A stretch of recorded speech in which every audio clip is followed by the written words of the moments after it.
28শে ফেব্রুয়ারি আপনার দাশুরিয়া ভবানীপুরের যে দাদি এবং নাতি সংক্রান্তে একটা জঘন্য অপরাধ সংঘটিত হয়েছে এবং উভয়ে দুইজন ভিকটিম মারা গিয়েছে। সে সংক্রান্তে আমরা গতকাল আপনাদেরকে বলেছিলাম যে আমরা পরবর্তীতে আপনাদেরকে আবার আপডেট দেবো আর কি।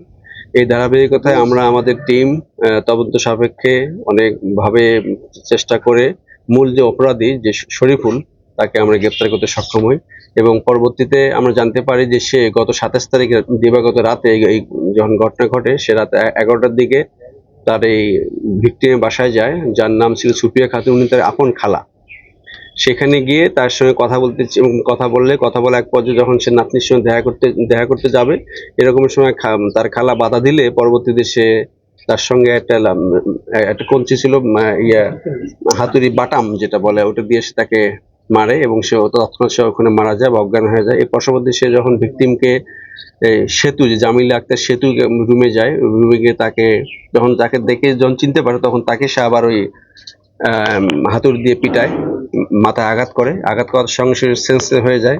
এর পরবর্তীতে তাকে নিয়ে ঘর থেকে বের হয়ে ঘরের পিছনে একটা পুকুরের পাশ দিয়ে তাকে নিয়ে যায়। ওখানে যখন সে আবার চিল্লানো শুরু করে তখন আবার সে তার হাত থেকে হাতুড়ি দিয়ে তাকে আবার মাথায় আঘাত করে। এরকম করে পুকুরের কর্নারে চলে যায়, পুকুরের নিচে চলে যায় এবং সমস্ত কিছু যা আমাদের একিউজড শরীফুল তার বক্তব্য অনুসারে তার দেখানো মতে আজকে ঘটনাস্থলে গিয়ে আমাদের টিম এডিশনাল এসপি অপরাধ, পাশাপাশি এই মামলা তদন্তকারী কর্মকর্তা সাব ইন্সপেক্টর বেনু ডিবির টিম সহ সকালে গিয়ে আসামিদের স্বীকারোক্তি অনুসারে ওখানে যে ঘটনাস্থল যেখানে পুকুর ছিল সেই পুকুর থেকে আপনারা দেখছেন যে এই দুইটা জিনিস উদ্ধার করে। পাশাপাশি এবং তার বক্তব্য অনুসারে সে যখন পুকুর থেকে তাকে নিয়ে যায়, যখন টেনে ওঠে তখন তার প্যান্ট ভিকটিম যে সেতু পায়জামা খুলে যায়। এর পরবর্তী তাকে আবার সামনে কিছু দূর নিয়ে গিয়ে যখন আপনারা অবশ্যই ঘটনাস্থলে ভিজিট করে, ওখানে একটা নতুন বাসা হচ্ছে, ঘর করতেছে, তার পাশে একটা ফাঁকা জায়গা যেখানে সর্ষা ক্ষেত ছিল সেখানে নিয়ে গিয়ে তারপরও তাকে ওখানে সে একটু সেন্স আসে এবং চিল্লায়, তখন আবারও তাকে মাথা আঘাত করে। এই আঘাতের প্রেক্ষিতে সে মারা যায় এবং মেয়েটাকে সে ধর্ষণ করে ওখানে আর কি।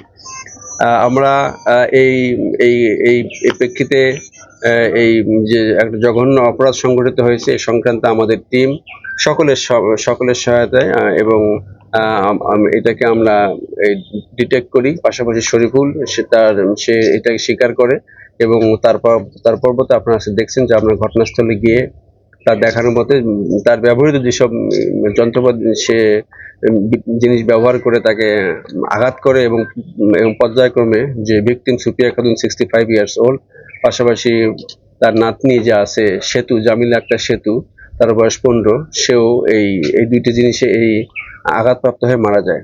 তা আমরা চেষ্টা করছি যে গতকাল আপনাকে বলছিলাম যে আমরা পরবর্তীতে এসে আপনাদেরকে বিস্তারিত জানাবো। এটাই হলো আজকের এই অবস্থা যে মাধ্যমে আমরা চেষ্টা করছি যাতে একটা অপরাধ সংঘটিত হয়েছে আমরা এটাকে উদ্ঘাটনের মাধ্যমে এখন আসামিকে আমরা আইনে বিজ্ঞ আদালতে সুপর্দ করার মাধ্যমে প্রয়োজনীয় ব্যবস্থা হয় সেটা আমরা ইনশিওর করব। শরীফুলের অ্যারেস্টের বিষয়টা হলো যে আপনারা জানেন ওখানে একটা গ্রাম, পার্শ্ববর্তী বিভিন্ন লোকজন ছিল। আমরা কিছুটা মানুষের ওখানকার যে প্রতিবেশীর সঙ্গে কথা বলছি, যেরকম আমরা কিছু তথ্য পেয়েছি, পাশাপাশি তথ্য প্রযুক্তির মাধ্যমে তার অবস্থান নির্ণয়, পাশাপাশি কিছু কোরিলেটেড আমাকে তার বক্তব্য এবং তথ্য প্রযুক্তির তার অবস্থান, পাশাপাশি